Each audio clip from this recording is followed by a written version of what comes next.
China is not afraid of fighting a war against the United States in the South China Sea, a state-run newspaper with links to the Communist Party has claimed. 24 hours after Washington challenged Beijing's territorial claims in the region by deploying a warship to waters around the disputed Spratly archipelago. The notoriously nationalistic Global Times accused the Pentagon of provoking China. In the face of the U.S. harassment, Beijing should deal with Washington tactfully and prepare for the worst, the newspaper argued in an editorial on Wednesday. This can convince the White House that China, despite its unwillingness, is not frightened to fight a war with the U.S. in the region, and is determined to safeguard its national interests and dignity. The People's Liberation Army Daily, China's leading military newspaper, used a front-page editorial to accuse the U.S. of sowing chaos in countries such as Afghanistan and Iraq. Cast iron facts show that time and again the United States recklessly uses force and starts wars, stirring things up where once there was stability, causing the bitterest of harm to those countries directly involved, the newspaper said, according to Reuters.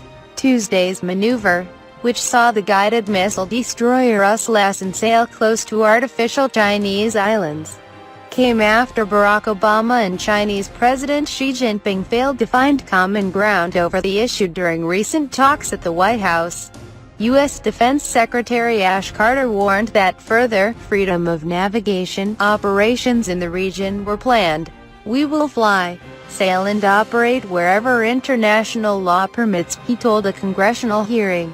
China reacted to Tuesday's long-anticipated mission by hurling a barrage of accusations at Washington.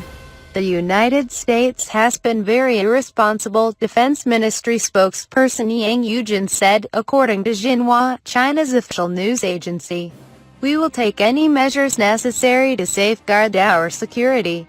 Lu Kang, a foreign ministry spokesperson, said China would resolutely respond to any deliberate provocations but declined to be drawn on any potential military response. "I advise the U.S. not to make a fool out of themselves in trying to be smart," Lu said.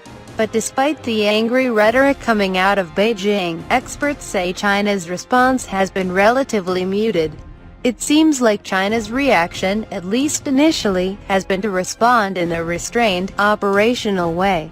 The Chinese have absolutely no interest in sparking a tactical crisis or any kind of confrontation with the Americans, said Ashley Townsend, a South China Sea University of Sydney's United States Studies Center.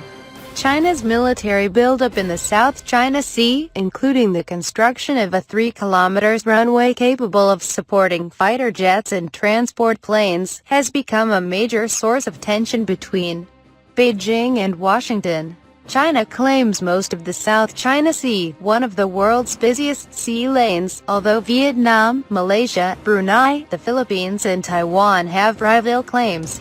Beijing says the islands will have mainly civilian uses as well as undefined defense purposes. But satellite photographs have shown the construction of 3 military-length airstrips by China in the Spratlys, including one each on Mischief and Subi reefs. Washington hoped Tuesday's mission would encourage Beijing to step back from its controversial island-building campaign, which China claims is for civilian purposes but critics believe is an attempt to use military power to cement its grip over the region. However, Townsend warned that sending U.S. warships to the South China Sea could have the opposite effect. "I think these freedom of navigation missions may play into the hands of the hardliners in the Chinese military or in the regime. It will be harder for moderates in the regime to say no to People's Liberation Army hawks and others if the Americans are seen as being provocative." Townsend said the U.S. mission may have temporarily strengthened Washington's hand. "But there's an element of you win the battle but you lose the war if actually these freedom of navigation missions make China more determined to militarize these islands," he added. "These islands are not going away, unless global warming takes them out."